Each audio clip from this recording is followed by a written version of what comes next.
What good is sitting alone in your room? Can't hear music play. Ladies and gentlemen, Liza Minnelli. Liza Minnelli made headlines the day she was born. The first person to visit her mother in the hospital is Frank Sinatra. Her mother was a legend, a haunted superstar who left her daughter a dark legacy. Liza absorbed a lot of her mom's mannerisms and a lot of her mom's intensity, and I think a lot of her mom's problems. My mother gave me my drive, but my father gave me my dreams. She was pampered by her father, a brilliant filmmaker who battled to keep his own personal life private. Liza says that there were always rumors floating around her father. People assumed he was gay. Liza Minnelli inherited privilege, fame, and unbelievable talent. But all she really wanted was love. And her desperate search to get it made the rest of her roller coaster life a never-ending cycle of honors and heartbreaks, smash hits and embarrassing flops, total wipeouts and impossible comebacks. If someone would have told me a year ago that she would have been where she is now, I would have said they were crazy.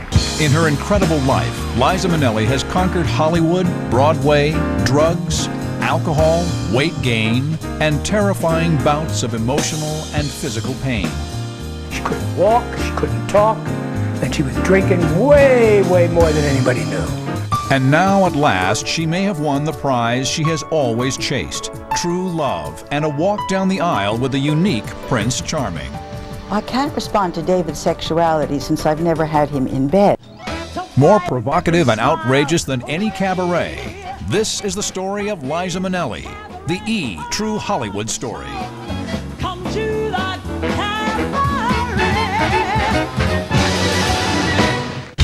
The dream of being one of For life's ambition was to be a star. never recovers from the public scandal.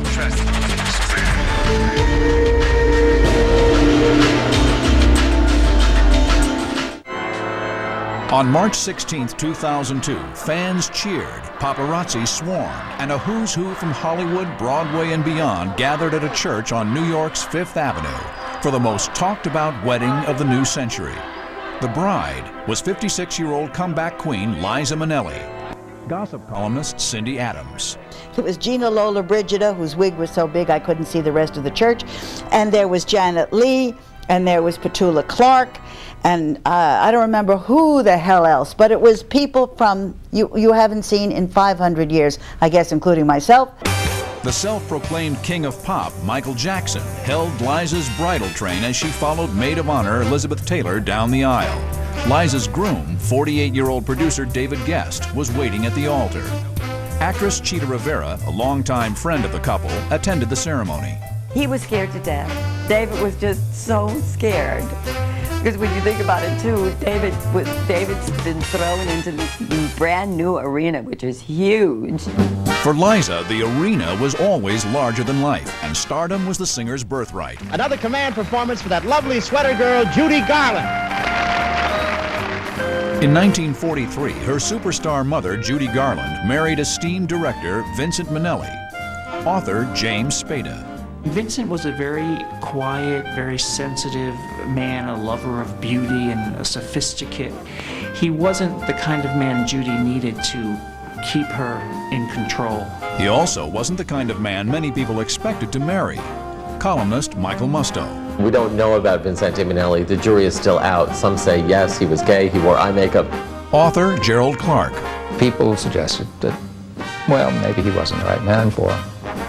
And Judy said, no, he's not homosexual. It's his artistic temperament. And so they got married. They had a child, Liza. Liza May Minnelli was born on March 12, 1946. The Hollywood baby instantly stole the spotlight. Liza Minnelli's childhood, publicly at least, sounds like a fairy tale. The first person to visit her mother in the hospital after she was born was Frank Sinatra. Fred Astaire and Gene Kelly would dance in their living room. When you lived in Hollywood, everybody did the same thing, and everybody's kid was somebody famous. Lana Turner's kid was my friend, and I knew the Bogart kids, and everybody did the same thing. It was a factory town. These people that I knew, they were the neighbors. Fred Astaire was a neighbor, that's all. A friend of my mother's, I didn't know. My father's. So when I moved, and we started to travel, when Mama did concerts, I suddenly realized who these people were. And I got very impressed with myself. I thought, my God, I know all these people. She appeared in her first movie at the age of 2, in The Good Old Summertime, which was one of her mother's films. But life off camera wasn't always sunny for Judy's daughter. By the age of 5, Liza was already the caretaker of her drug-abusing mother. Living with Judy Garland must have been like living with Dr. Jekyll. You never knew when Mr. Hyde was going to show up. Judy Garland adored her children. She loved them very much. She cared about them. She would go days helping them with their homework, just taking care of them, loving them to death. And then her mood, because of the drugs that she was taking, would switch entirely. And she would scream at them. And Liza said that there was nothing worse than the sound of her mother's voice when she was angry. Besides coping with Judy's erratic behavior, Liza had to deal with the inevitable gossip about her famous family. Judy Weeder, editorial director for The Advocate. Liza says that there were always rumors floating around her father, her grandfather, everybody in her family, her mother. She refuses to confirm any of them. She says that she thinks because her father, Vincente Minnelli, was an artist and he looked a certain way, that people assumed he was gay, and that she did not know him as a gay man or a bisexual man. Liza just knew him as the father she adored. Unfortunately, Judy's affection for Vincent didn't last. The diva and the director split up in 1951, just 2 weeks after Liza's 5th birthday. Liza was very unhappy when her parents divorced. There were now 2 households, and her custody was given to half to Vincent and half to Judy. And when Vincent remarried and had another child, she felt she was an extra wheel when she would be with him. And then Judy remarried and had another 2 children, and she felt the same way. The great talent of our generation, Miss Judy Garland. In 1952, Judy Garland married producer Sid Luft. The couple had 2 children, Lorna and Joey. Liza's father, Vincent, also had another daughter, Christy'S, but Vincent never stopped doting on Liza. For Christmas each year, he would give me 5 costumes, and they could be anything I wanted. So they were usually costumes from his movies. I was only this high, but I had these costumes, and I would dance and, go out and dance on the lawn and hope somebody would give me money. I was, it was insane, but it was wonderful. Musical arranger and Minnelli's former boyfriend, Billy Stritch.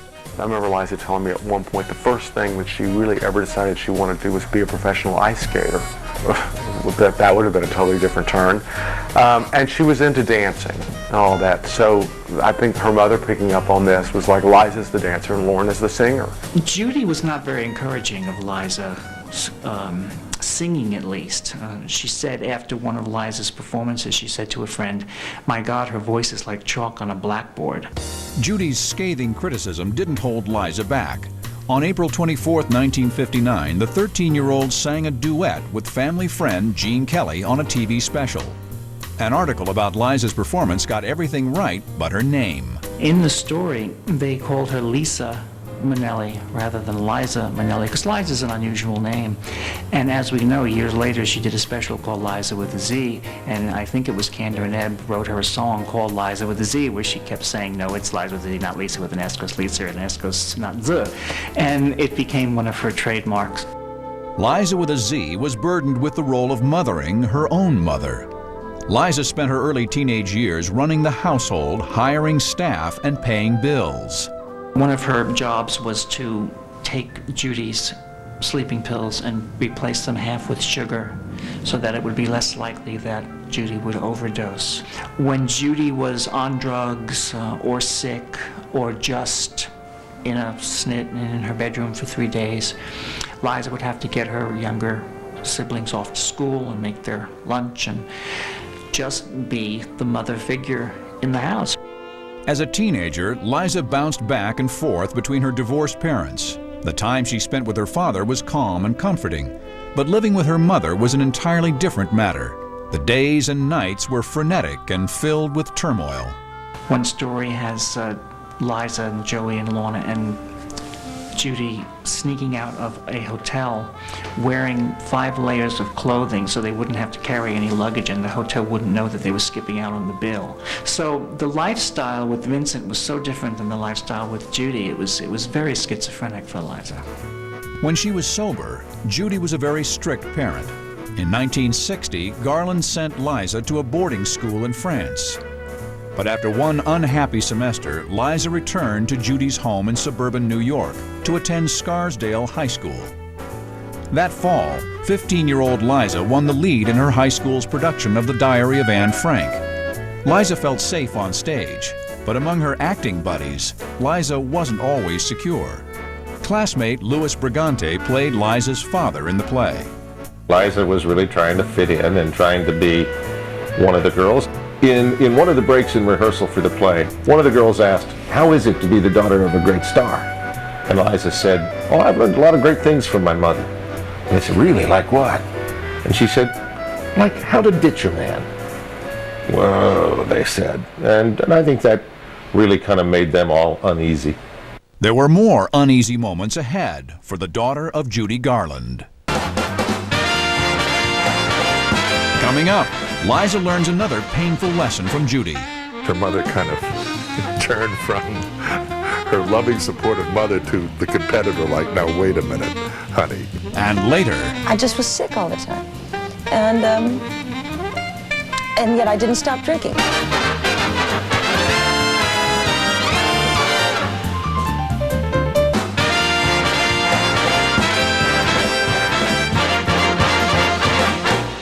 in 1961, 15-year-old Liza Minnelli was already a star, at least at Scarsdale High School in New York.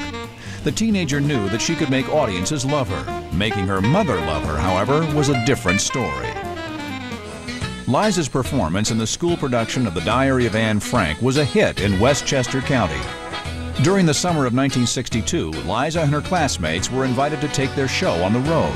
There was a sense in which we felt kind of small town. And Liza was Ms. Hollywood.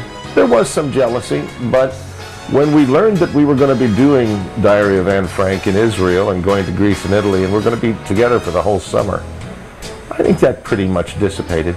Liza became, one of the team and one of the group. Liza was more determined than ever to win the affection and support of her mother, the pill-popping super diva Judy Garland. Liza conspired with friend and future composer Marvin Hamlisch.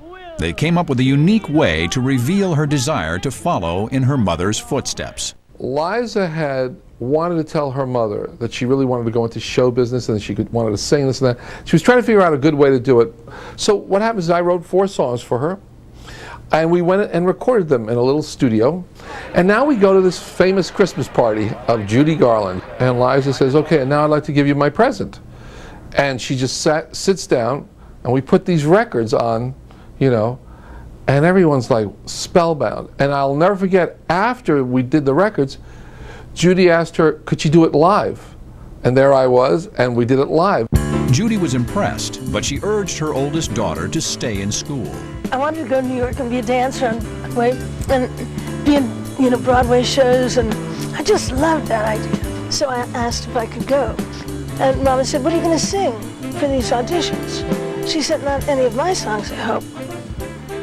I said, "No. No, why would I? No, Mama, honest."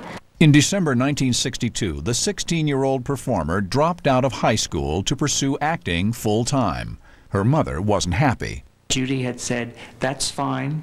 I won't stand in your way, but don't expect any financial help from me. If you're going to make it, you're going to make it on your own." Liza moved to New York City in 1963. The teenager's showbiz pedigree opened doors for her. It's interesting because Liza never wanted to capitalize on her parents' fame, but that was unavoidable. And her first big break in an off-Broadway play called Best Foot Forward actually came purely because she was Judy Garland's daughter. But the director of Best Foot Forward, Danny Daniels, credits Liza's ability, not her DNA, with winning her the lead role in his musical. Well, she has a very individualistic style when she sings. I mean, her singing is Liza, you know, it's not anybody else's. And the critics, as a matter of fact, said that one of the reasons to go see the off-Broadway musical Best Foot Forward was to have the memory of seeing the beginning of a star. One seat was empty opening night, Judy's. The official version was that she was ill, but someone in the company of Best Foot Forward heard Liza on the telephone during intermission saying, "Mama, how could you have thought it was tomorrow night? I kept telling you it was tonight." Liza's neglectful mother showed support in other ways. Judy invited her daughter to perform on 2 episodes of the Judy Garland Show. What's happening? We're on television. Oh! Hi, everybody. The programs aired on CBS in the winter of 1963. George Slaughter was the producer of the series. I think it was the first time she ever appeared on American television with her mom. That was exciting when you saw the two of these women together. The following year, Liza reluctantly agreed to perform with her mother in London. In 1964, Judy was scheduled to appear at the London Palladium, and she didn't feel strong enough to do the entire show on her own. So she came up with the idea that this would be Judy and Liza at the Palladium. And she called Liza all excited and told her the news, and Liza said, "Mama, I don't think it's a good idea. Judy and her little girl, it's just not going to work." So Judy said, "Well, okay, whatever." And she called the press and she announced that it was going to happen, and they sold out the Palladium in 12 hours. And now, ladies and gentlemen, Miss Liza Minnelli.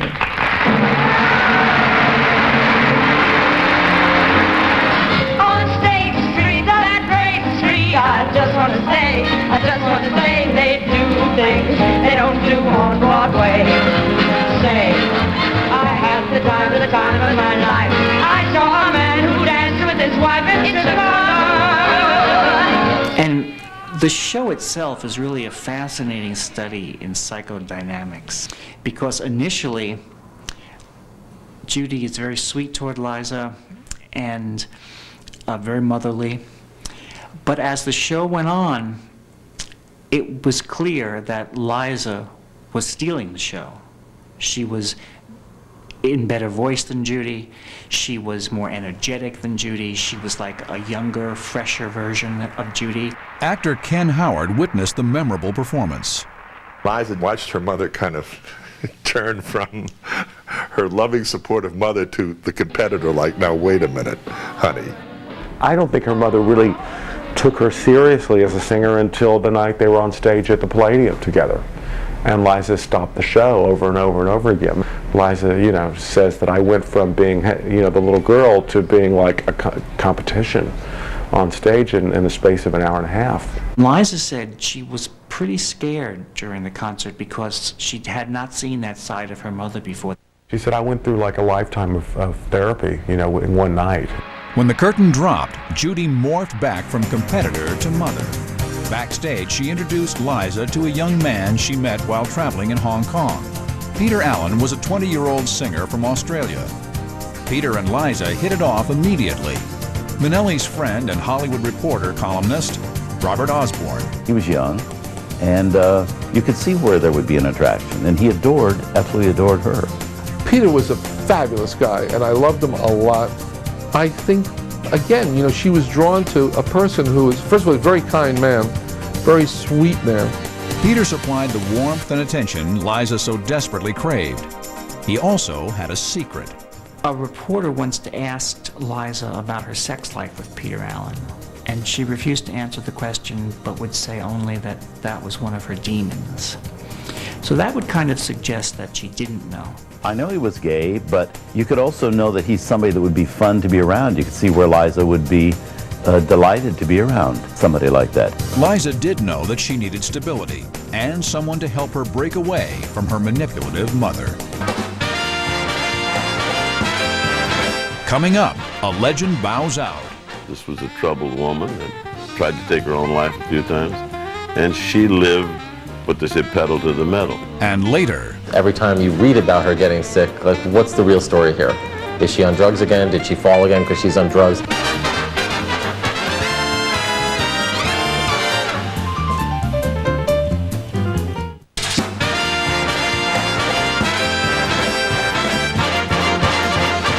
In 1964, Liza Minnelli joined her mother, Judy Garland, on stage at the London Palladium and wowed the audience. Liza was a pro, but when it came to her love life, the 18-year-old was still taking cues from her mom. In the fall of 1964, Judy Garland believed 20-year-old entertainer Peter Allen was the perfect mate for her daughter. They hit it off extremely well, and within a couple of weeks they were engaged to be married. Liza and Peter shared a lot of the same interests: music, partying, and a love of men. Her gaydar is not that great, even she's admitted as much. I mean, she was married to Peter Allen, the gayest man of the entire millennium. She didn't know. If Liza and Peter weren't a match sexually, then at least he served as an emotional anchor when Liza needed stability. He was so important to her because he helped her break away from Judy at a time that was really important for her, to try to find a way to leave her mother. Liza struggled to be independent, but after a lifetime of chaos, it wasn't easy. Now this is a person who, you know, before she's 20 is already saying it's rough, you know. There was no question that this girl was on her way. It was just a question of putting it all together in a little bit of time. It didn't even take a little bit of time before Liza got the break she dreamed of. In 1965, Liza won the lead in the Broadway musical Flora the Red Menace. Broadway's newest star was determined not to be just another Hollywood princess. Louis Guss starred in the show. She worked her butt off. There was nothing temperamental about her or that she was Judy Garland's daughter. Diane McAfee was in the chorus. But one time I was walking past her little place on the dressing table, and her address book was open. And I just glanced at it, and it said, Mama. And Mama is Judy Garland, you know? And it's like, wow, yeah. How do you call Judy Garland mommy? You know, she always wanted her mom's approval. And for the most part got it when Judy was paying attention. Judy paid attention and stayed sober long enough to attend the opening night of her daughter's first Broadway show. What I do remember is the party afterwards. Peter Allen performed first at the piano, and then Liza got up and sang, and then Judy Garland got up, and they sang together.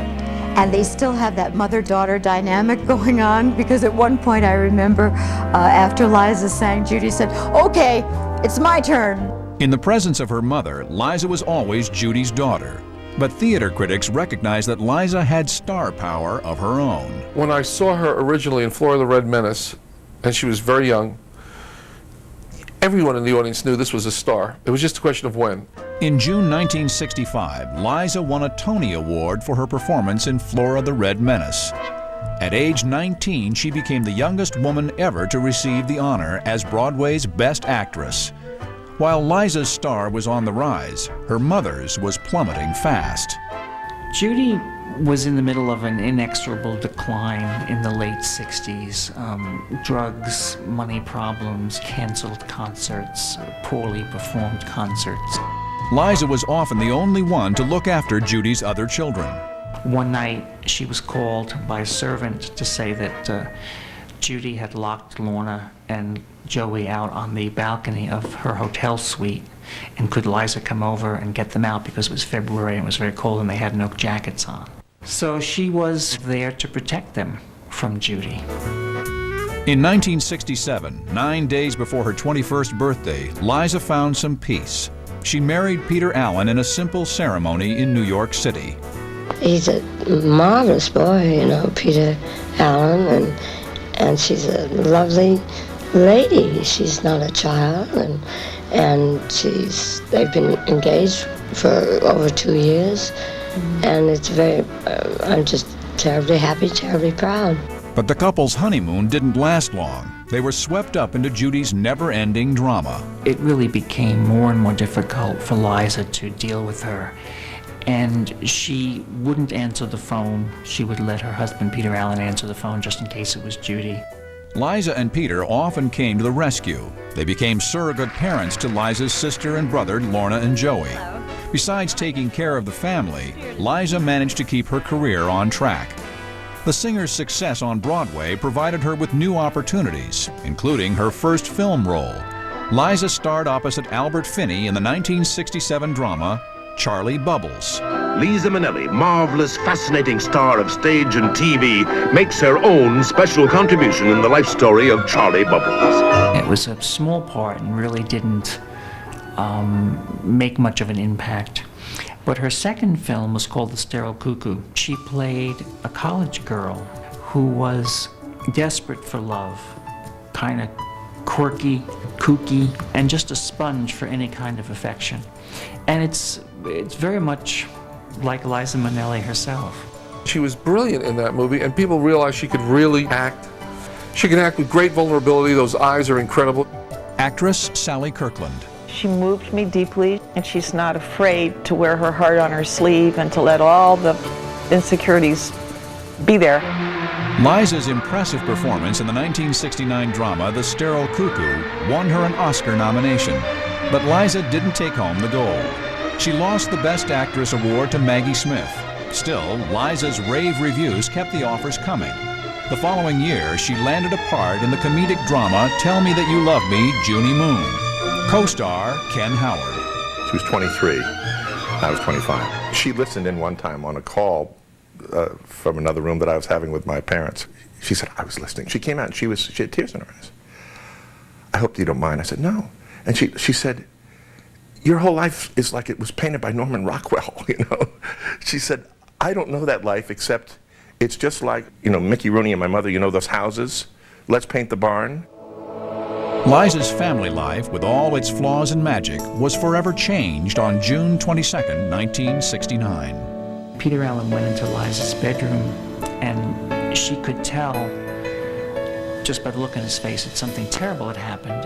And she said, it was my first thought that my father had died because my mother seemed indestructible to me. I never imagined her ever dying. But Judy Garland was dead at the age of 47.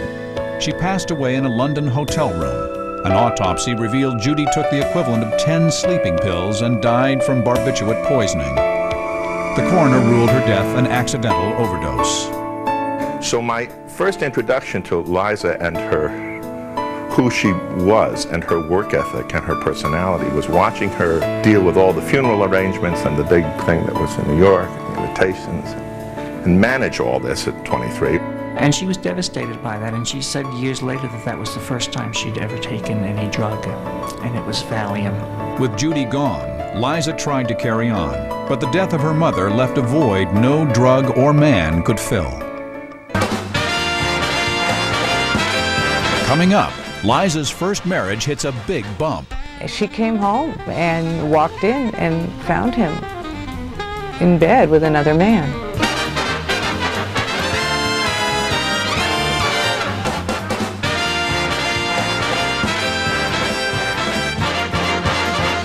In 1969, 23-year-old Liza Minnelli buried her mother, Judy Garland.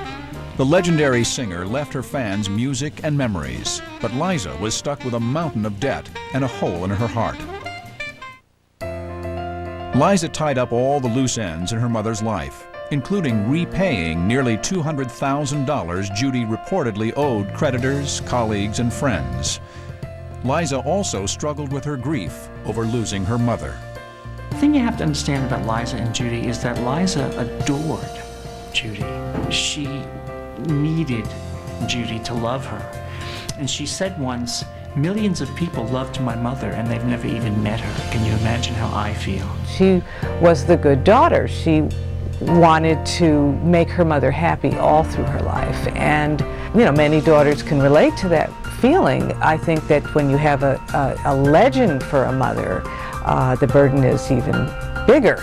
Liza also knew she was going to have to take care of everything, but very quietly she paid off all the debts, and she took care of all of that and worked very hard for that. The day after her mother's funeral, Liza returned to the set of Tell Me That You Love Me, Junie Moon. Her mother was never far from her thoughts. Liza had picked up this scroungy mongrel of a dog, sweet thing, called Ocho. This sweet little girl came up to her and petted the dog and then looked at Liza and said, "Is this Toto?" And Liza just, she was very sweet with her, but I could see she was just gonna lose it, you know, and she said, "Well, no, Toto's, you know, another dog, but thank you, sweet, whatever." And then in that way of her says, "I think I'll take a walk." Liza numbed her grief with Valium. She was also not looking at the harm that it was doing her and the fact that she was not taking care of her own emotional life. And so she too was trying to fill some of this emptiness and some of this psychic pain with drugs. And so she too fell into some of the patterns that her mother fell into. On the set of Junie Moon, Liza became friends with the costume designer.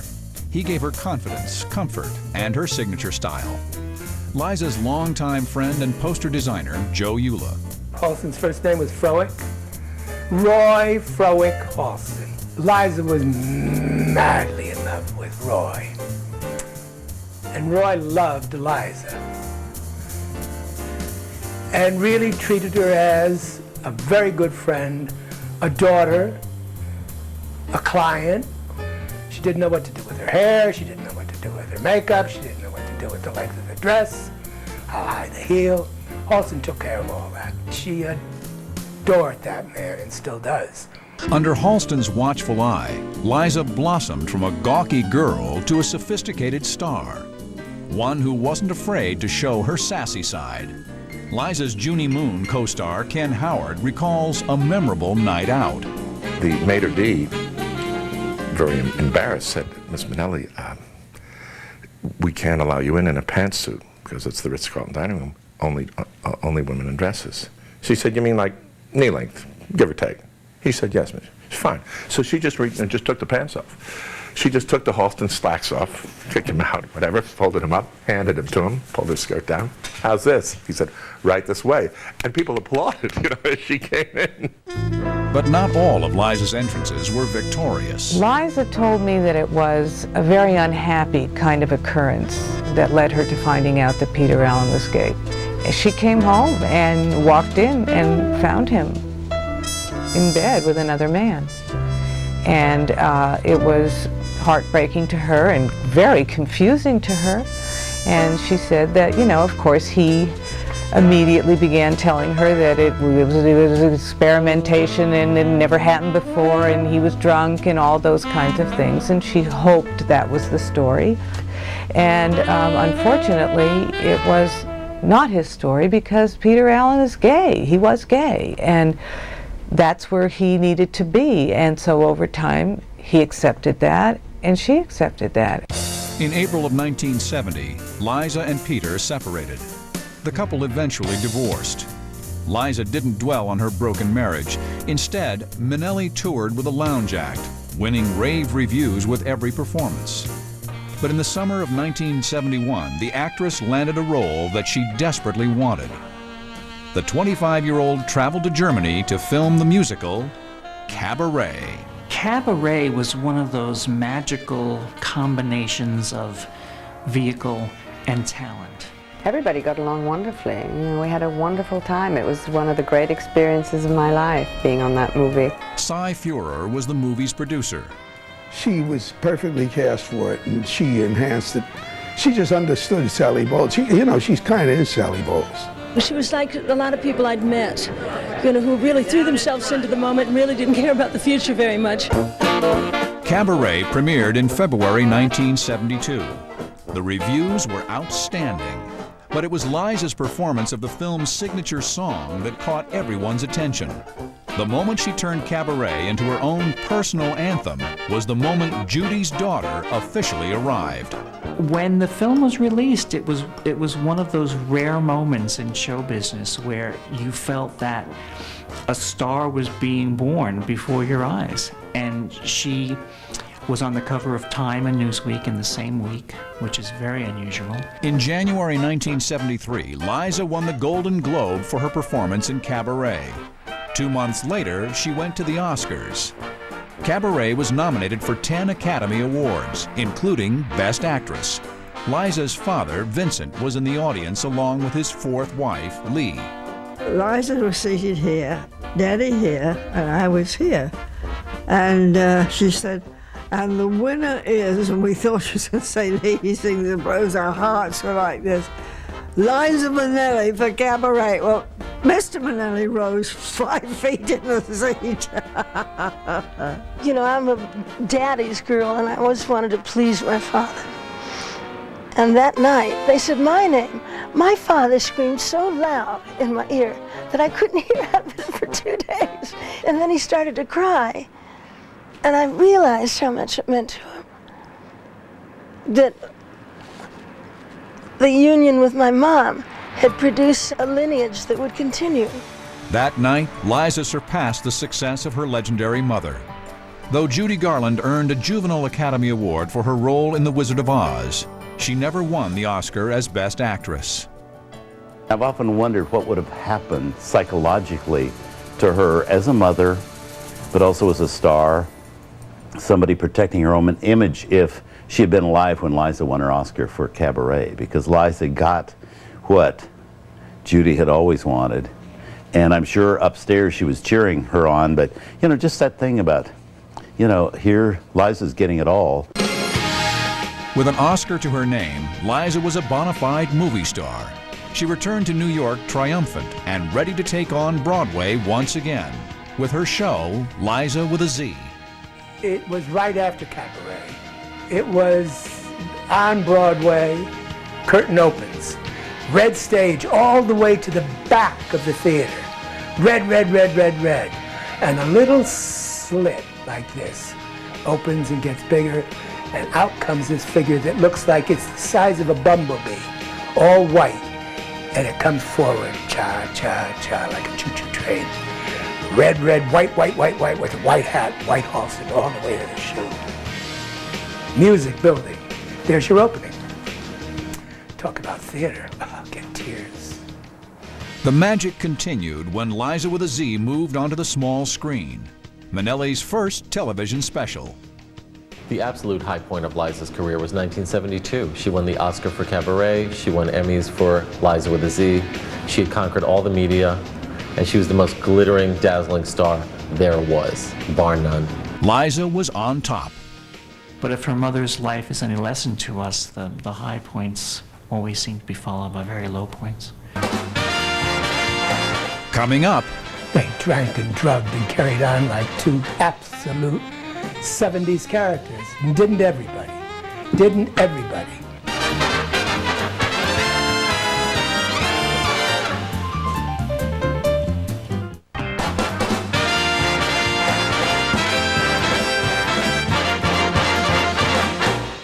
By the early 1970s, Liza Minnelli was a superstar with just the right look and attitude to be an icon for the wild new decade. Liza was sizzling and about to get even hotter. Liza conquered Broadway, television, music, and movies. She was the toast of New York City. She also was the perfect personification of 70s glitz, of dazzle, of the me generation. Well, you know, you couldn't get enough of Liza. She was the silver gown. She wore Elsa Peretti. She wore Halston. She was the spokesman for Harper's Bazaar. Vogue was eating their nails to get her. She was the queen. She was the 70s. In 1973, the 27-year-old entertainer took her show, Liza with a Z, on the road. Bobby Keller played the saxophone in Minnelli's band. The relationship with Liza in the orchestra was the best that I've ever had with any performer, and I've worked with just about everybody. She just loves musicians, and she loves to have a great time. And she wanted to do something special for us. So she did an outrageous thing, and that was she hired 2 party girls to travel with us for a weekend with some extracurricular activities, and I'll leave it there. Liza's wild side was on display at New York City's most outrageous disco. friend and rock star Gene Simmons. Studio 54 was a very strange place because all the celebrities would want to go there because there was this special door policy. So literally, Jackie Onassis didn't get in one night. The King of Jordan didn't get in one night. It was whoever Steve Rubell and the owners of Studio 54 allowed to get in. So because of that, it was highly prized. So you saw her every night. You saw her with celebrities, and she was the ultimate photo opportunity. Liza and her best friend, 41-year-old fashion designer Halston, were playmates on the prowl. They drank and drugged and carried on like two absolute 70s characters. And didn't everybody? Didn't everybody? When Liza wasn't doing the town, she was trying to find Mr. Right, or at least a reasonable facsimile. In 1973, Liza was briefly engaged to fellow Hollywood baby Desi Arnaz Jr., who was 7 years younger than Liza. Oh, they were a couple. Wild as the wind. Oh, what a lovely... But he was so darling. He was very attractive, like all Latin men are, you know. We all loved Desi. Mr. Minnelli did too. But the pair broke up when 27-year-old Liza fell madly in love with 44-year-old actor Peter Sellers. My engagement to Desi Arnaz has, well, the relationship has been deteriorating for some time, pleasantly, luckily, and there is no more engagement. That's all called off. And since I've been here and had this marvelous time, I also met a man called Peter Sellers and fell in love with him, and I'm very pleased to say that he fell in love with me too. Their May-December passion flamed out in less than a month. Liza briefly reconciled with Desi Jr., but that return engagement had a very short run. The next man she met that became an important man in her life was Jack Haley, who was the son of the man who played the Tin Man in The Wizard of Oz. Longtime friend and confidant Lynn Wyatt. Jack was very caring of Liza, and she has always respected men that have talent. And of course he was very talented. Liza and Jack Haley met when she was doing That's Entertainment, and he showed her the footage that they had compiled, and she saw the footage of herself as a 2-year-old in the good old summertime, and she saw her mother singing and dancing, and she saw the productions that her father directed, and she had to leave the theater several times because she was just in tears. It was a very emotional experience for her, and it just forged a bond between them that you know, grew into love. Dorothy's daughter married the Tin Man's son on September 6, 1974. Secure on the home front, at least for the time being, 28-year-old Liza concentrated on her career. That year, she co-starred in a quirky love story with Gene Hackman and Burt Reynolds. But Liza wasn't in love with Lucky Lady director Stanley Donen. It was hate at first sight with Liza and Stanley Donen. He always knocked Vincent, and that was the wrong thing to do. She called back here and said, "It's hell on this set," you know, she said. "This idiot doesn't know what he's doing, let alone making a picture." Lucky Lady was not a hit. People thought it was fairly boring and that Liza was miscast. And it was her first movie after Cabaret. So it was an important film, try to keep that alive, and it didn't happen. In 1976, Liza wanted to work with a filmmaker she could love. Her father, 73-year-old Vincente Minnelli. They finally came up with a project that they worked on together called A Matter of Time. A Matter of Time is one of the possibly worst movies ever made. Ingrid Bergman overacts as this kind of demented countess. Liza isn't quite right for the part that she's playing, and it's not funny, it's not dramatic, it's not anything. And you kind of wonder, is this really the Vincente Minnelli that made Gigi? What happened? Vincent was much older at this point and was facing some senility, and a lot of people felt that he lost control of the movie. The film was not well received. It was another failure for Liza. Desperate for a hit, Liza jumped at the chance to star in New York, New York, a production reminiscent of the classic MGM musicals. The 1977 film was an experiment for acclaimed New York director Martin Scorsese. he cast Liza as a big band singer who falls in love with a saxophonist played by Robert De Niro. During the making of New York, New York, there were rumors and gossip reports that Liza and Scorsese were having an affair. And this, of course, was odd because Liza was married to Jack Haley Jr., Scorsese was married to Julia Cameron. But it seemed like they were clicking. The rumors weren't only about Liza's extramarital activities. People were also whispering about Minnelli's heavy drug use. In his published diaries, famed pop artist Andy Warhol wrote that during the 70s, Liza often indulged in cocaine, Valium, and Quaaludes. Meanwhile, the ambitious musical went $2 million over budget and was 4 hours long. MGM studio heads forced Scorsese to slash 85 minutes from the film. Despite the director's last-ditch efforts, the movie opened on June 21, 1977 to negative reviews. New York, New York had a lot of great elements. I actually think it's a brilliant film that will be revered as a classic in the future, but the critics thought it was a little too long, too draggy, too serious. But I'll never forget it. The first time we saw even a television advertisement for the film, when they showed Liza singing New York, New York at the end of the movie, it was absolutely eerie how much like her mother she was. And it was really the first time that people started to say, my God, she's turning into Judy Garland. Coming up, Liza's cry for help. Once she started missing shows, you went, okay, something is wrong. So you knew something was up.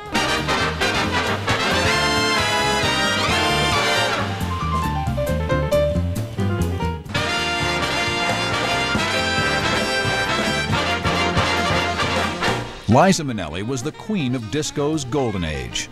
But after 3 failed films, a floundering marriage, and too many nights out, Liza needed to get her act together. In 1977, the 31-year-old entertainer returned to Broadway in the musical The Act. Liza demanded that Martin Scorsese direct the show. Liza came up and said, Marty and I are partners and lovers for life, and we're never going to do anything without each other. And I looked at Ernie and I said, oy vey, we got a problem here. Because Marty was a great director and knew absolutely nothing, but nothing about the theater. Scorsese seemed out of place during rehearsals and bowed out. Liza had a meltdown. She was very upset when Marty was through. And we said, Liza, the best thing that ever happened to the show and to you is you're going to have to appear on Broadway, and you need a director. Still, it was a mediocre result, carried only by Liza. Her star quality saved every minute of it, and she won another Tony Award. Liza's talent and charisma kept her in the spotlight, but behind the velvet curtain, the singer's personal life was a mess. Liza was estranged from husband Jack Haley Jr., and her romance with director Martin Scorsese was on the rocks. Jack Haley and Liza had a good marriage for the first couple of years, but something must have gone wrong because Liza began to see other men. Liza's husband, Jack Haley Jr., then president of 20th Century Fox Television, became fed up with the rumors of Liza's very public affairs. Liza was in New York doing a show, and Berezhikov fell madly in love with Liza. And he was always in her dressing room, night and day. And Jack called up Mr. Minnelli and he said, I'm sorry, I'm going to have to divorce Liza. Liza and Jack legally separated on February 24, 1978. But Minnelli didn't stay single for long. After the marriage to Jack Haley was over, Liza met a very handsome young sculptor named Mark Giro. Liza was crazy about her new boyfriend, despite her father's reservations. He was like a man that's here today and gone tomorrow, you know. You couldn't depend on him. But Liza didn't listen to Daddy. The couple married on December 4, 1979. 27-year-old Giro moved into Liza's Upper East Side Manhattan apartment. With her romantic life stabilized, 33-year-old Liza was ready to get back on Hollywood's A-list. In the spring of 1980, Liza Minnelli was offered a role in the comedy Arthur. But Liza didn't want to play second banana to comedian Dudley Moore, according to Minnelli's longtime friend, Robert Osborne. If you're playing secondary roles or something like that, it's very hard to get a leading role again. But anyway, it would turn out to be such a great hit that she got a lot of the credit for it. And one of the reasons the film worked so well was because Liza was in it, and brought that unique personality of hers to that part.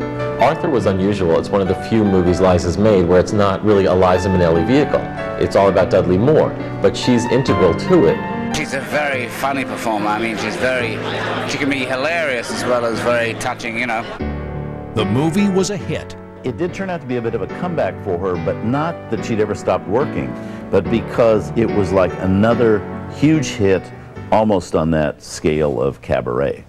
Even though 35-year-old Liza was enjoying professional success, the entertainer was living on the edge. You never can smell vodka that much. But by the time you got out to where you were going, Liza was ripe. I just was sick all the time. And yet I didn't stop drinking. Mostly it was a combination of prescription drugs like Valium and a sleeping pill. Liza was an alcoholic and hooked on Valium. But like her famous mother, Liza was addicted to something else, far more seductive than drugs. Judy Garland had a tremendous need to perform, a tremendous need to feel the love of an audience and the love of individuals. And Liza is the same way. She's really a sponge for affection. She wants people to like her really, really desperately. In 1984, Liza hoped to win approval from critics and fans in the Broadway musical The Rink. Longtime family friend Chita Rivera played Liza's mother in this saga about a daughter who confronts her past. So much was going through both of our heads, but we had to blank it out as much as we could. And I certainly didn't feel like Judy Garland, but we delved into our own lives, pulled it up, and it worked beautifully for the scene. When Chita took the stage to accept a Tony Award for her performance in The Rink, Liza's co-star made a regrettable oversight. This is one of the devastating stories for me, because I'll never, ever forgive myself. But when you do the Tonys, you're given 30 seconds to say something. 30 seconds to thank everybody in the whole world. I got off and I realized I hadn't thanked Liza. Scott Ellis played Liza's boyfriend in The Rink. I remember Chita feeling horrible that she didn't do it, and she made a huge thing about it the next night, I totally understood why. I mean, you get up there, you forget, it wasn't like there was certainly not a slap toward Liza. They loved each other. When we took our curtain calls, I would stop the applause and say, ladies and gentlemen, I have to tell you something. And I told the audience what a horrible thing I had done and how I could never have done this show without this, wonderful woman. Liza may have been too distracted to even notice Chita's faux pas. The pressure of performing 8 shows a week, combined with her heavy drug use, turned Liza into a walking zombie. Once she started missing shows, you went, okay, something's wrong, and she would come back and she wouldn't sound as well as she did before. So you knew something was up. On July 15, 1984, 38-year-old Liza finally hit bottom. The singer's family knew she needed help.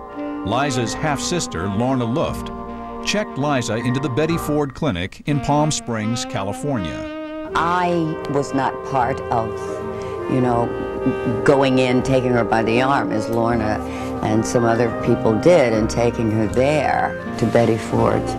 But God knows we were all happy when that happened. Vincente Minnelli couldn't help but compare his daughter's struggles with those of his first wife, Judy Garland. It was heartbreaking. He came to me with tears in his eyes, he said, I have to go through this with Judy, and now I'm going through it with Liza, We'd go and visit her on weekends down there. She said, Daddy, this will never happen again, ever, ever, ever. After 7 weeks of detox, Liza returned to New York. Stage manager Craig Jacobs. She opened up her bag and pulled out a pack of Marlboros and put a Marlboro in her mouth and lit it. And I said, oh, so you didn't stop smoking? And she turned to me and just with this great look on her face and said, I can't stop everything. And we just roared with laughter. Coming up. He called it a throat cancer. and she knew instantly, she absolutely knew that it was not throat cancer.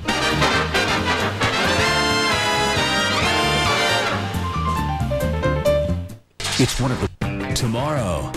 The private side of a comic genius may not be what you'd expect. Mike Myers revealed with Jules Asner tomorrow at 9 only on E!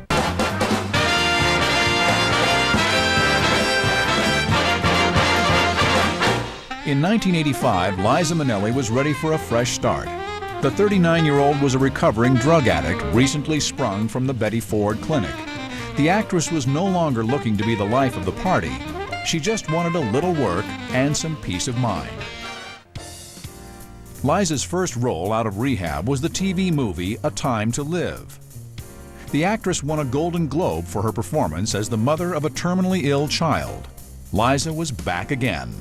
She got in touch with a lot of her friends that she really felt she had to apologize to. And I remember our lunch when she did that. She did not have to apologize to me, as far as I was concerned. While Liza tried to get her life back on track, she received some terrible news. On July 25, 1986, her father, 83-year-old Vincente Minnelli, died of heart failure. Liza was very devastated when her father died. Liza adored her father, and they stayed as close as was possible with the craziness that life with Judy could create. It was the last thing he said to me. I said, Daddy, I want to thank you for everything you've given me. And he looked at me with such love, and he said, my darling, you haven't scratched the surface yet. Liza coped with her loss by returning to work. On May 28, 1987, the entertainer walked on stage at Carnegie Hall and gave a knockout one-woman concert. The following spring, 40-year-old Liza was swinging to a different tune. She filled in for Dean Martin during the Rat Pack's reunion tour, The Ultimate Event. Producer George Schlatter. Dean just was not ready for that lifestyle again. He said, I don't want to party every night. So they decided who can stand on the stage with Frank and Sammy. And of course, of the choices, there were about one. Come on, baby, why don't we paint the town? And all that jazz, I'm gonna rouge my knees and roll my stockings down. And all that jazz. The show was great, but Liza wasn't interested in becoming a musical relic. In 1989, she made a daring move and recorded an album with the British pop duo, the Pet Shop Boys.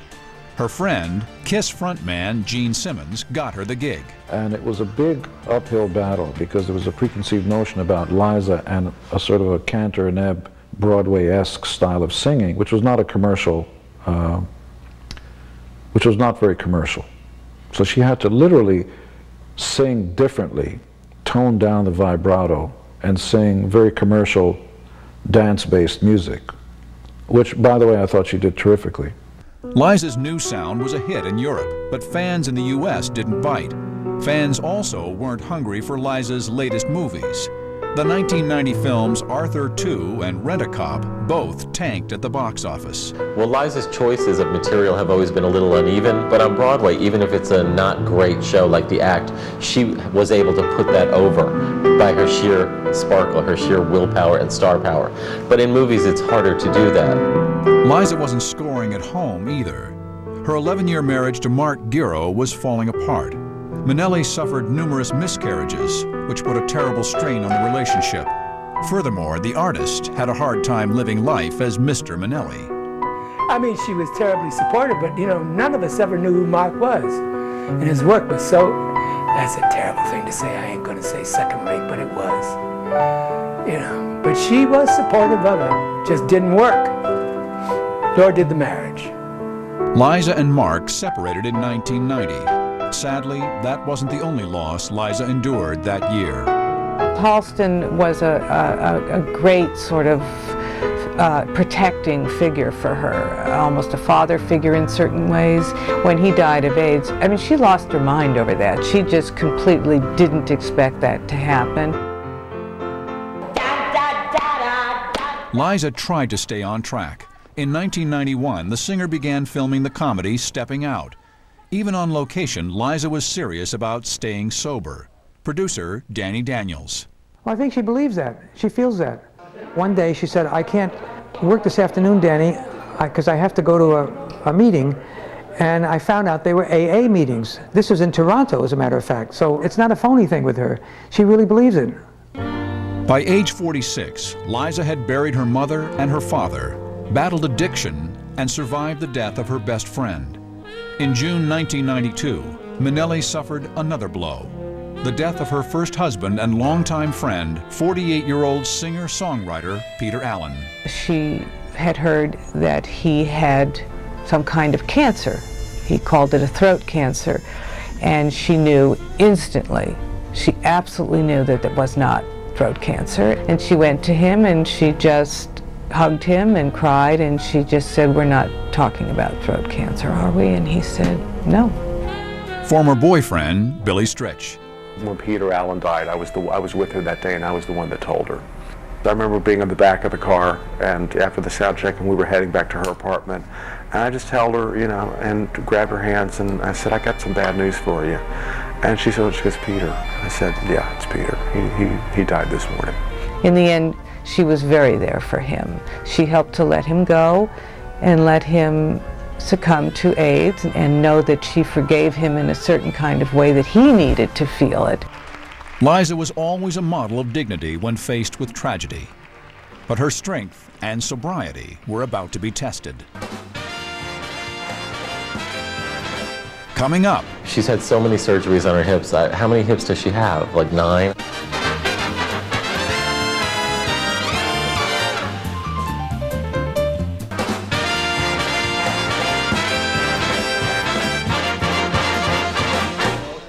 The early 90s were rough for Liza Minnelli. She endured the deaths of her best friend, her first husband, and her beloved father. In 1992, her third marriage to artist Mark Giro ended in divorce, and her movie career was in shambles. But Liza wasn't Judy Garland's daughter for nothing. In 1992, Liza picked herself up and returned to the one place she felt safe, the stage. At Radio City Music Hall, the 46-year-old singer gave a rousing performance paying tribute to her mother and father. There wasn't a dry eye, and the lights went up in the house, and people were sobbing, you know, especially women. I mean, it was the daughter and the daddy kind of thing.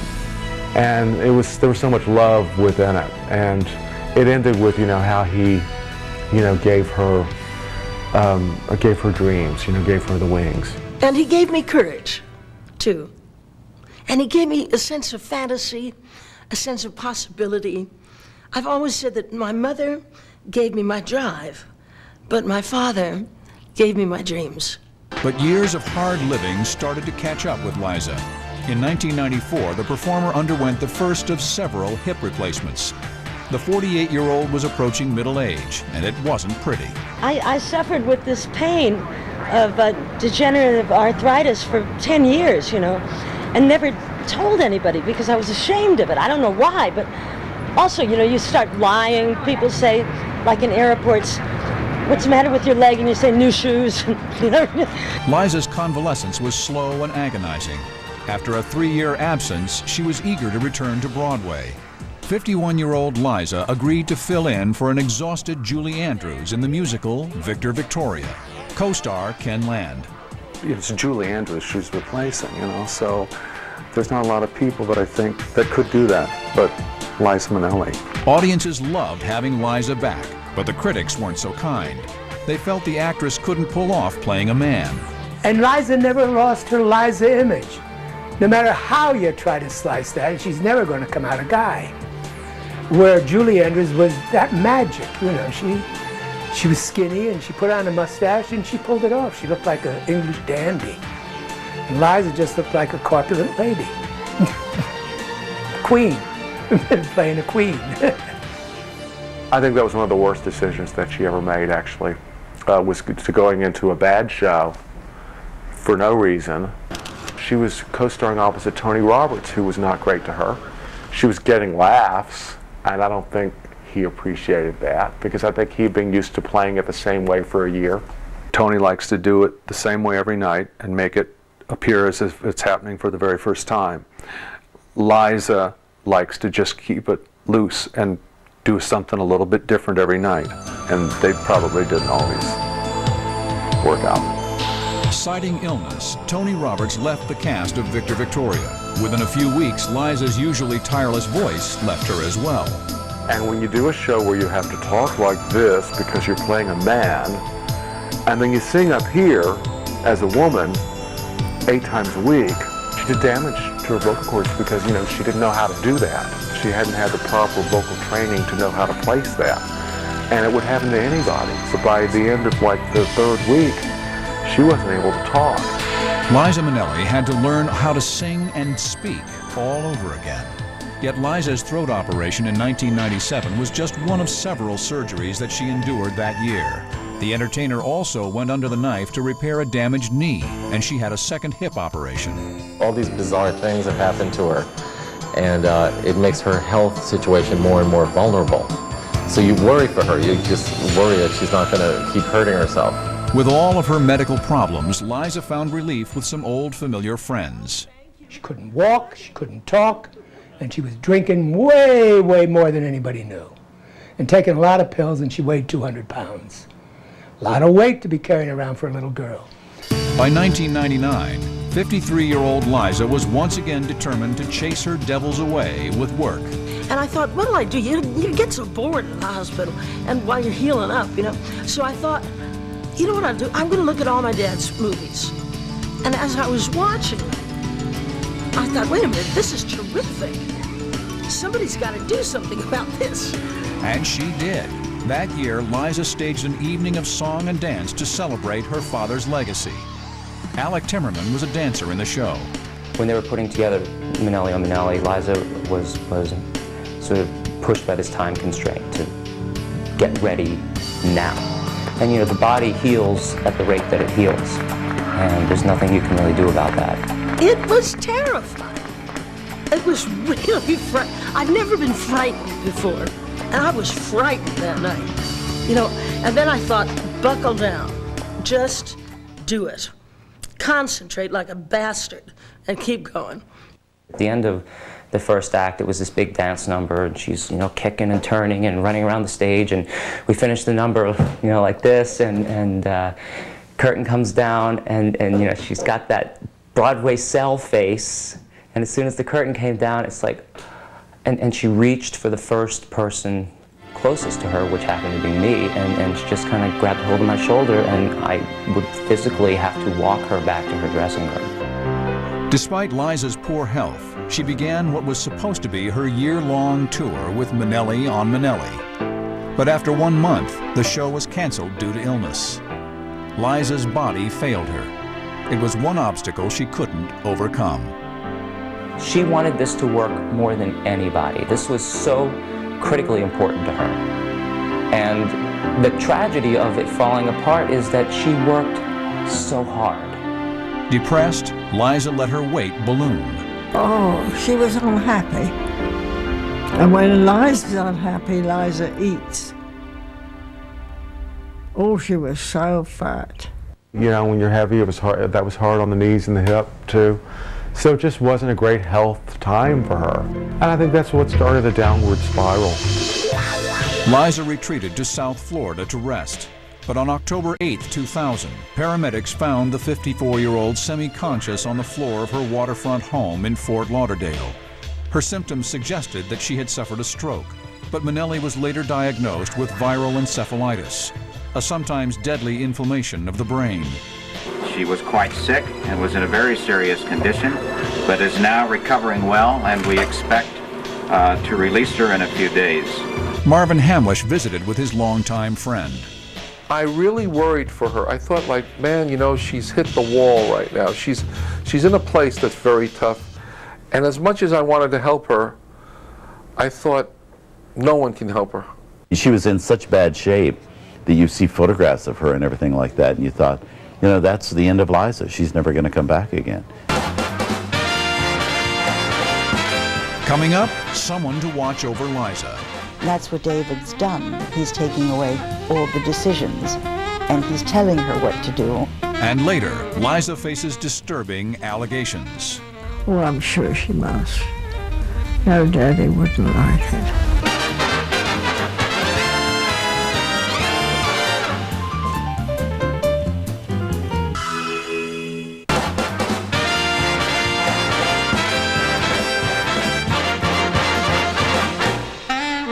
dawn of a new millennium found Liza Minnelli plunging into a personal hell.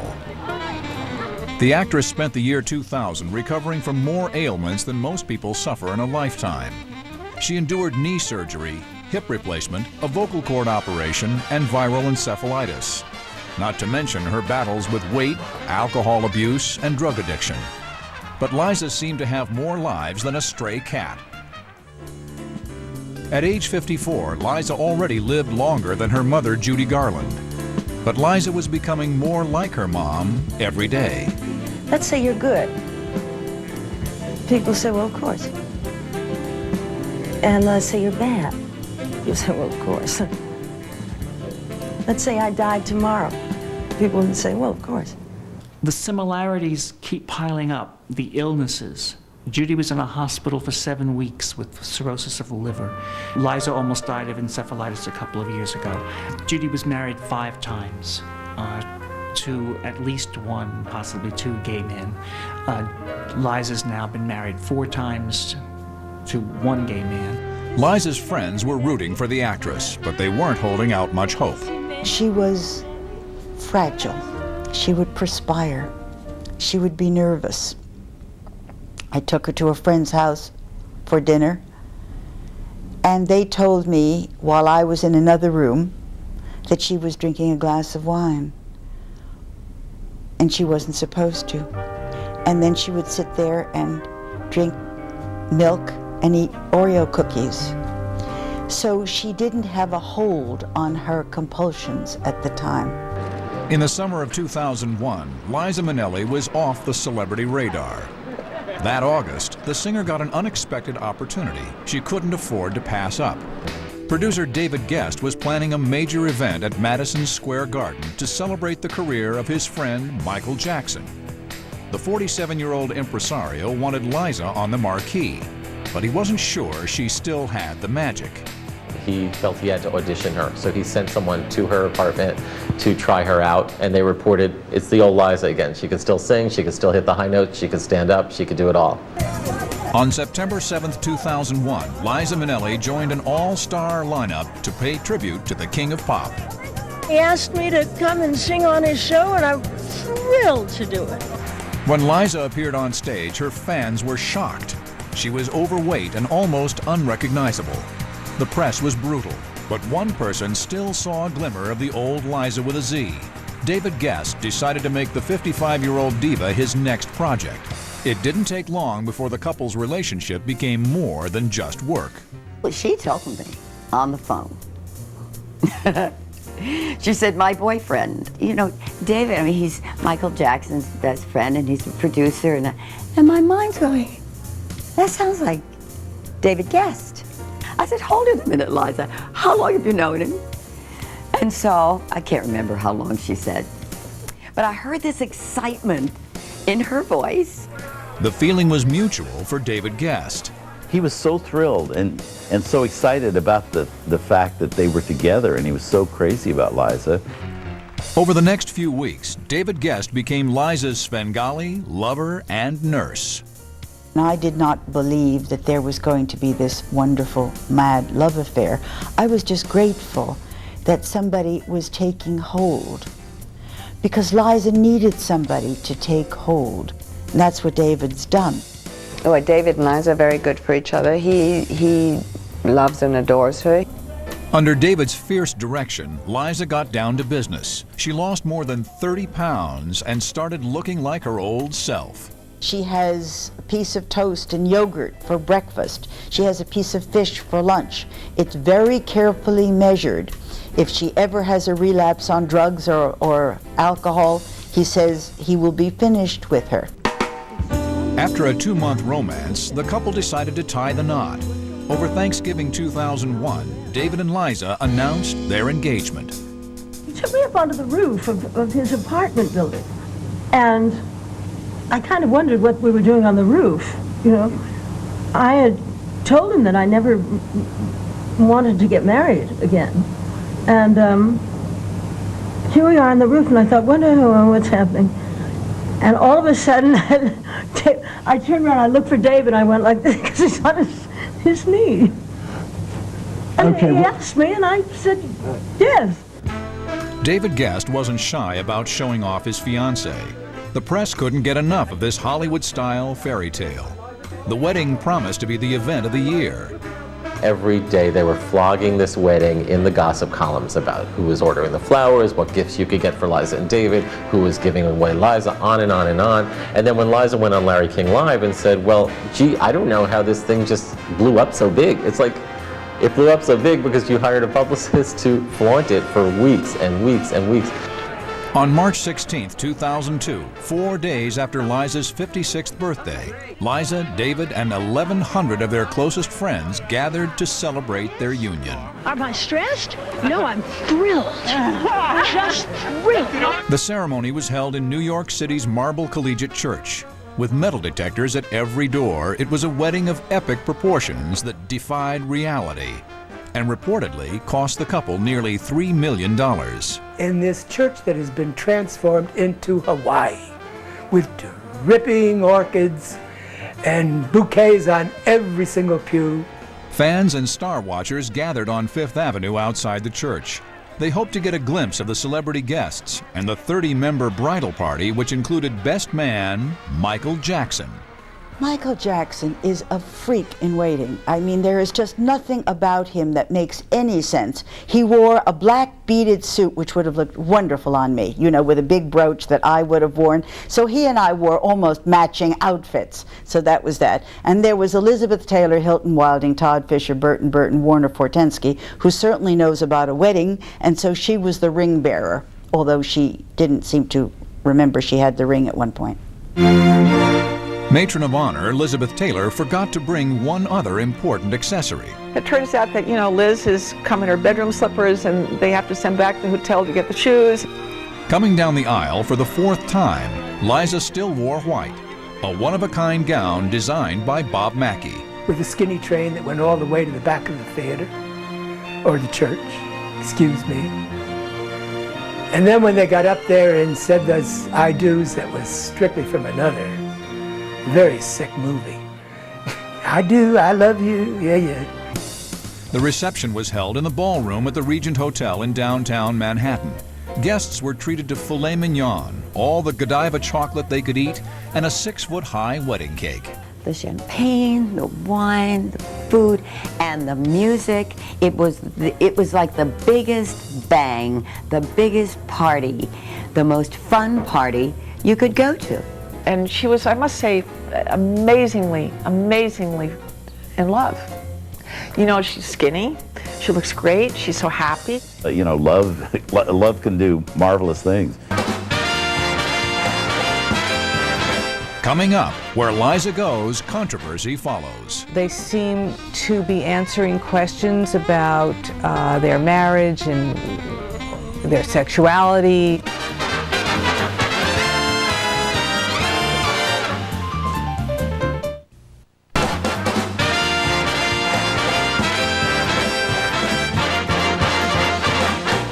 When 56-year-old Liza Minnelli married 48-year-old David Gest, she got a ring, the wedding of the year, and a husband and manager rolled into one.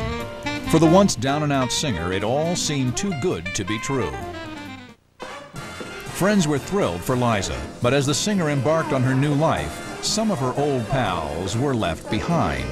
That David has isolated Liza is something that we have all heard. This is not uncommon with stars. Has he gotten rid of the people that maybe in his head were not good for her?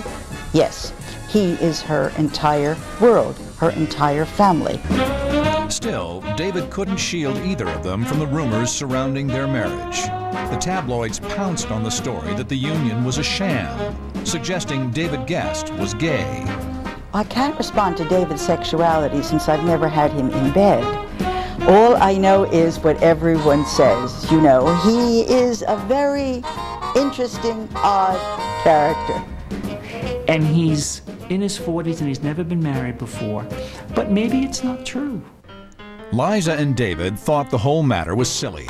On March 20th, 2002, the couple appeared on Larry King Live. And when asked about rumors of his sexuality, Gest simply said, "I guess it sells papers." I mean, I know who I am. That's the most important thing. Gest went on to say, I think we're going to beat the odds, and we'll die in each other's arms. I think that in some of the interviews that she and David Gest have had lately, trying to answer questions about his sexuality or her sexuality, it's very interesting that they both talk about, we know who we are. We know how we fit together. We know what we're made of. We know about each other. I think that's a very nice answer. David is so funny, and he's such a good friend, and he loves Liza, and I've never seen her happier. David and Liza's honeymoon was short. The producer didn't waste any time putting his wife back to work. If she's found somebody who loves her and she loves him, that is great. And the fact that, you know, he's a producer and wants to help her career, great. In April of 2002, Liza took her remodeled self for a test drive.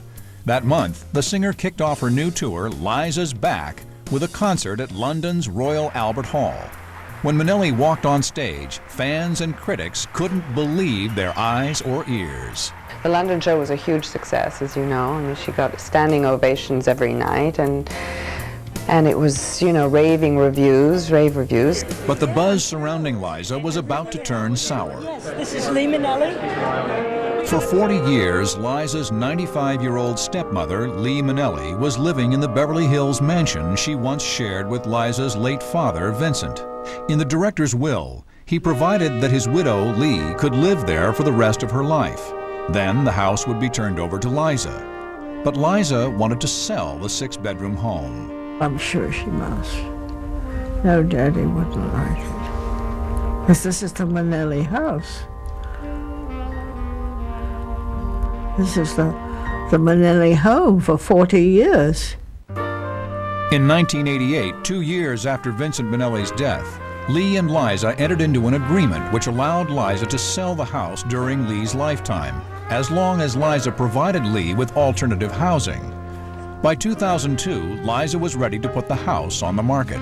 No, she said, I must sell it. I must sell the house. I didn't think she would. The actress was prepared to move her stepmother into a condominium near Beverly Hills. But Lee Minnelli didn't want to leave the place she called home for 40 years. Well, a lot will go into storage because there's too much to go in a condominium. It's been my home for so long.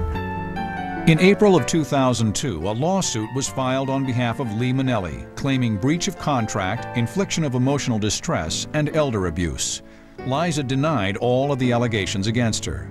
In a court hearing that May, Lee said that although she did not want to leave the house, she also didn't want to sue her stepdaughter. Consequently, the lawsuit was dismissed. Lee Minnelli is still moving. She hopes her new home is comfortable for herself and her companion. The love of my life now is my black cat, Nicky Winton. And he's now sleeping on my bed waiting for me to go up. He never leaves me. In May 2002, Liza arrived in Los Angeles with her husband. The actress and David Gest invited Lee Minnelli to a family dinner. The women reconciled their differences. I love Liza. If you know her, you have to love her. She's just cute as a button, you know. Coming up, Liza comes full circle. It would be wonderful if she had a fairy tale ending.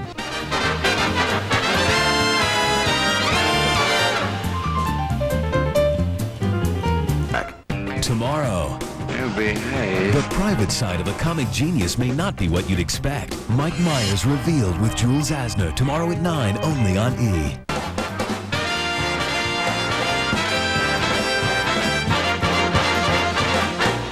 Liza Minnelli kicked off her 56th year at the center of a 3-ring media circus.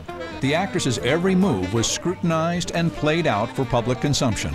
She was back all right, but it was unclear whether the spotlight could bring her lasting happiness. Minnelli's latest tour, Liza's Back, brought Liza back to the city that never sleeps. In May 2002, Liza began her concert series in front of a sold-out crowd at the Beacon Theater in New York City. One of the greatest performers in the world, doing what she does best. what she has accomplished with her husband is miraculous. The rave reviews were welcomed by Liza and by David Gest, who got double billing as Liza's husband and producer. Concerts, television appearances, and rumors of a tell-all book deal kick-started the Liza phenomenon all over again, leaving fans wondering how she does it. As savvy as she is in show business, she elicits something in her that says, take care of me and I'll really love you a lot. You know what I mean? I think that there's something very sweet about that. Die-hard Minnelli fans can't get enough of Judy's grown-up daughter. Her vulnerability and resilience, as well as her over-the-top persona, made Liza Minnelli a living legend in her own right. Liza's not just a singer, she's not just a woman, she's an event.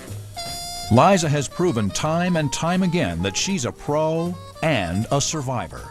She's had all these numerous horrendous things happen to her that if it happened to one person, one of these things, they'd be devastated already. And she keeps recovering and recovering. I think part of Liza's story can be a cautionary tale, things to avoid, but it can also be an inspirational tale. The ways to survive, the ways to keep going despite the pitfalls, despite the tragedies. Just keep on going. Liza apparently intends to keep the legacy going. We're really going to start a family. We're getting ready to adopt some children, and it's in the works now. Becoming a parent will be a dream fulfilled for Liza. To her fans and friends, Liza has always been a giver. Maybe this time I'll be lucky. She's a very, very, very generous woman. Not only with money, but with herself, her time, with people in need, people who she doesn't even know. Liza has done a lot of work for AIDS. She's earned a lot of money for AIDS. She put herself into many hospices and sang for people and held their hands. She was very early on the front, and I think that, you know, she really should be honored for that. Is this Liza's happy ending? I'm not God. I have no idea. This chapter is going to be good.